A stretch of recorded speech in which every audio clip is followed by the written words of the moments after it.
It was the food. Cheese was just a block of plastic. Have you ever seen what mozzarella is supposed to look like? And I slowly started realizing that everything tasted chemically. Hey, how's it going, guys? Welcome back to the channel. We're going to be doing another TikTok Reacts video. That is correct. That is the channel, actually, TikTok Reacts. You can find the link to the original video in the description section down below. And this one is going to be, what's something Europe has changed in your mind as an American, part 1. I really enjoy the other ones that I've done by this channel, the other compilations, like how's your concept of freedom changed after moving abroad? You know, what's the dumbest thing an American's ever said to you? Stuff like that. So now we're going to jump into this one about what is something Europe has changed in your mind as an American. Let's do it. Like and subscribe. Americans who've been to or traveled to Europe, what's something Europe has changed in your mind that now you can't let go? Okay, I could do 100 of these, but I'm going to start with politics. See, in America, what we think we have is this: a nice equal system where the extreme left and the extreme right are basically the same distance apart. But in reality, if you're going to be on the extreme right, which you basically have to be if you're going to be in the Republican Party, basically anybody to the left of you looks like a communist by comparison. Now, I would say this is the European model. Now, these people over here, your Trumps, your QAnons, to them, this person who's to the right of even the most staunch anti-government European probably looks like a socialist by comparison. And the problem that brings for somebody who's actually on the left is that there's no way to compromise with somebody who's this far away from you on the spectrum without some of your beliefs or actions falling somewhere in the far right wing. What that means in a practical sense is when these people say it's okay for cops to kill black people in the street, is how we end up with a president whose extreme left view is to shoot them in the leg and not the heart. Wow. So on that one, I will say I'm not political. I don't view myself as left or right or whatever. I'm just me. I have my viewpoints and that's it. No one's going to change my viewpoints. I don't know if you want to call me left or right or whatever. I think both sides can have good points, but neither side is full of good points. You know what I mean? Like, there's flaws everywhere, guys, for sure. Well, I live here, so it might be a bit biased. But not having a very solid life plan at the age of 18, you know, kind of staying single until you're in your 30s and not having kids until you're in your 30s and, you know, not feeling like a functional adult until you're, well, within your mid-30s is okay. It's fine. Well, good, because I still don't feel like a functioning adult. Also, the medical care here is so cheap and accessible that it allows people like me at 40 to still play American football. I was living in France for 7 months, so I would say it changed my lifestyle a lot. Firstly, I was living in accessible that allows 7 months, so I would say it to still play American football. I was living in France for 7 months, so I would okay. say it changed my lifestyle a lot. Firstly, I can't even wear Crocs outside anymore, like, or any really like athletic clothing to any place other than the gym. I'm not doing it. I'm also not in a rush to do anything, to go anywhere, to finish my food. I'm not in a rush to do anything. I love eating in now. Like, I don't want to eat in the car. I don't want to eat in a drive-thru. I just want to sit and eat. Lastly, I would say diet and exercise. I find myself parking further away so that I can walk because I walked so much in France. And then I'm also not eating the same things I used to eat because they didn't have Pop-Tarts. They didn't have all this sugar that we eat in the U.S. all over the place. And if they did, it was rated an F. So you don't even want to eat that. Yeah, I'm actually trying to stay away from, I drink a lot, I put a lot of sugar in my coffee. I used to. I've been trying to actually stay away from that. I'm trying to get healthier. I haven't put any sugar in my coffee lately, just a little creamer. I'm trying to eat better and everything. Yeah. Oh, and in the rush thing, I'm not in a rush for anything either. Just kick back, relax, chill, and enjoy your life, right? Hey, I was born and raised in America. I came to the UK when I was 21. I broke my ankle not long after I got here and had a full operation, full physiotherapy for months, was looked after by doctors for months. Do you know how much it cost me? Nothing. It cost me nothing. Jeez. I had my daughter here. I had full prenatal care. I tried to have a home birth and I had a few teams of midwives, and a doctor in attendance at my home. It turned into an emergency. I was taken to hospital and ended up having her in the hospital. And you know how much it cost me? Nothing. Yes, I do pay national insurance, but it's like, I don't know, £10 a month or something. I don't know, maybe it's more. I'm not sure what I pay, but it's not very much. And my healthcare is free. I wonder how long she's lived in the UK, because it sounds like she's got a slight, like a few words that she said kind of almost had like a British accent to it. So she's assimilating. Hi, I'm an American living in Germany, and my wake-up call was realizing that the fact that I'm mortified of calling 911 in the US is not normal. In the US, you don't call 911 unless it is a near-death experience, Right. because that shit's expensive. You either take some Advil, chug some water, and sleep it off, or if that doesn't work, someone can rush you to the urgent care. Yeah, don't use an ambulance. They'll charge you like $4,000. But we still don't call 911, Nope. and that's not normal. Yeah, that's another thing I've been seeing a lot in these reactions and stuff, like how drastically different that part of it is. Like in America, people don't take care of their health. You know, they put it off because it's like doctor bills and stuff can be so expensive. Even if you have insurance, like you have to charge, they charge you like a deductible or whatever it's called. So like you're already paying all this money each month for insurance, and then you got to pay a deductible on top of it just to even use your insurance.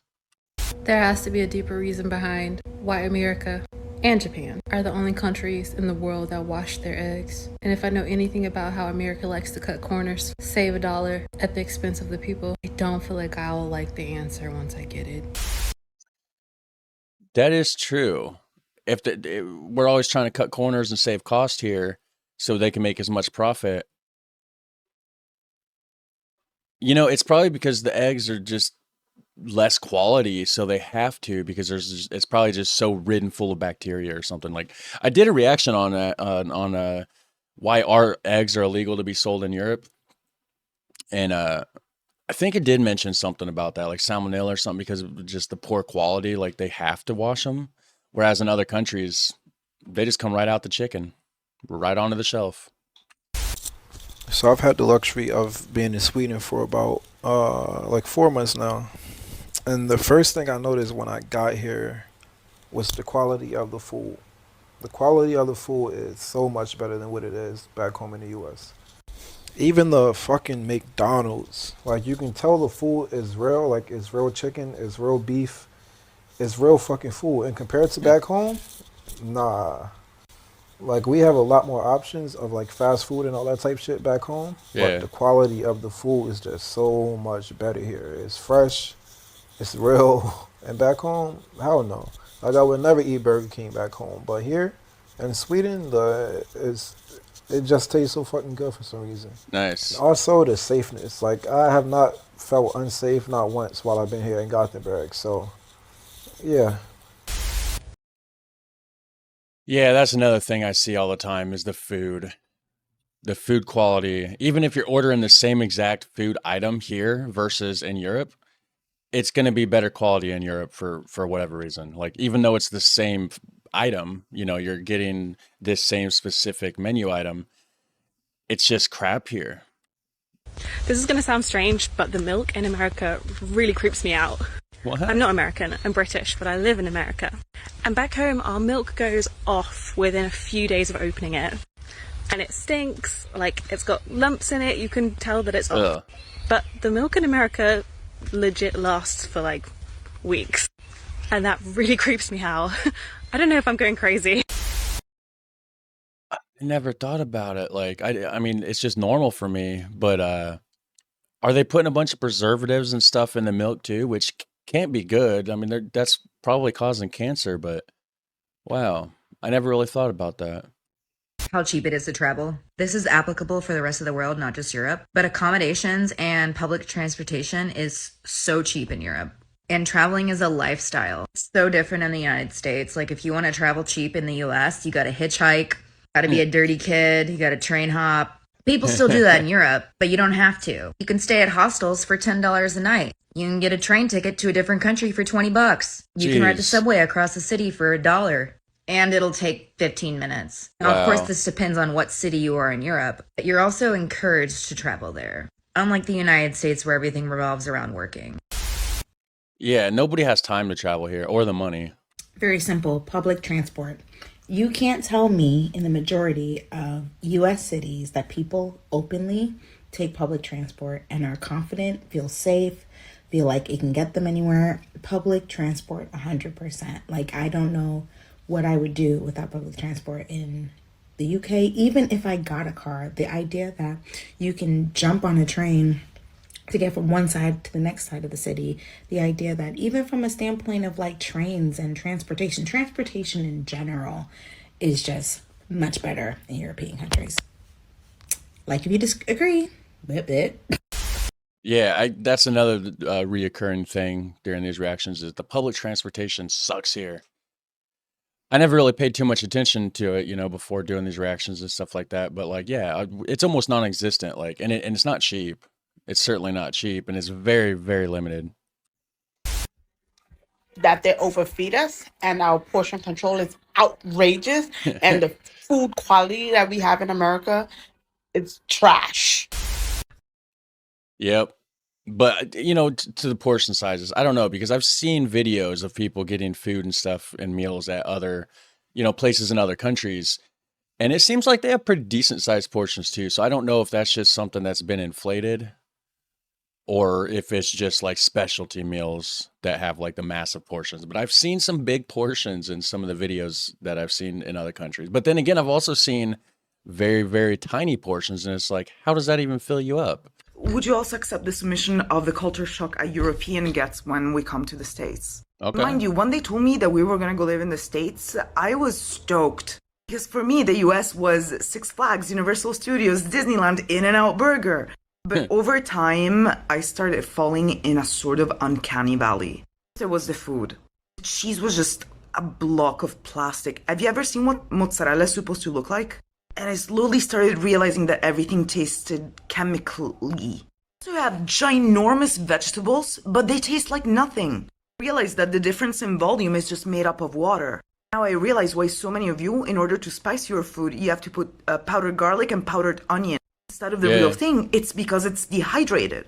You need less volume to get the same punch. But go get thee some garlic in the Mediterranean.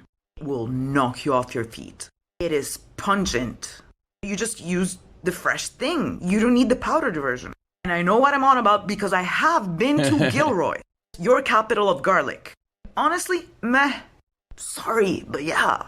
Then there's sugar everywhere, even in the bread. And for a nation that is so obsessed with sugar, how do you consistently get your candy so wrong? I'm sorry, but I'm not letting you off the hook until we talk about corn candy. What the fuck is that? Does anyone actually eat that? Why is it so popular? Have you ever had a nice, French gelée? Oh my god. Have you ever had candied violet petals? I've never heard of it. Already. Already covered how weird your chocolate tastes. Everything was just consistently in this kind of uncanny valley. Like, the house is made of drywall. Where's the stone? Where's the cement? Where's the brick? I mean, I was a kid, but after a while, my mother asked me, how are you liking living in the States? And apparently I said, it's creepy because it's like Disneyland, but without the fun. Oh, wow. Everything looks like the thing, but isn't the thing. I mean, I could go on, but you brought food as an example, and I just thought I'd respond in kind. I know it's difficult to leave the States, but if you get a chance, come back. Welcome you with open arms. But I'm going to leave on a positive note for you. There are a few things that nobody can do like the US. These are not going to be like gotchas. Number one, peanut butter, amazing, and it's a you thing. Number two. Yeah, we do have some good peanut butter. But this is my main thing. New York cheesecake. Nobody in Europe does it like you. They do this weird no-bake cheesecake. Not the same thing. Cherry pie. Anything Cajun spiced. Oh, yeah. Amazing. Cajun's good. Your Napa Valley white wines are okay also. Not amazing, but okay. Red velvet cake. Insanely good. Pancakes and French toast. Your breakfast laps, but I could only eat it if I was really hungover. Do you want more culture shock examples? Let me know. That was a whole list. Jeez. All true, though, I'm sure. All true. I went to Europe in 2018 when I graduated college, and I went by myself on a tour group. I was there for about a month, but because I knew I was going to be traveling so much, I had only packed a carry-on. And I was so excited. By the time I got to Europe, I realized I didn't pack my hairbrush. And at the time, my hair was much longer, and I was wearing a wash and go for this trip. So anyway, what's a wash and go? My hair was much longer, and I was wearing a wash and go for this trip. Okay. Well, I don't know what a wash and go is, but oh, is it just like a hair cap thing that they call them do-rags or something? I don't know. So anyway, while I was traveling, I met friends and I told them hey, I need to find a hairbrush. They were like, oh, we'll just go to the supermarket. And I was like, no, I need a different brush. It's not the same. I know it when I find it. When I tell you I spent the entire month searching for a hairbrush for black hair, my hair looked crazy. Nobody knew because it was. And it made me realize that even though I complain about America all the time, I still have access to hair products that are made for me. Braids next time. That's very interesting, actually. It took her a whole month to find a hairbrush that was made for her hair. But yet in Europe, she can get it wherever. Oh, that's the end of it. Yeah, so that was pretty interesting. If you want to see me do more of this specific one, what's something has changed in your mind as an American, let me know. If you like it, hit like, hit subscribe, hit that notification bell so you don't miss out on any future uploads. And you guys have a super fun, awesome day. Take care.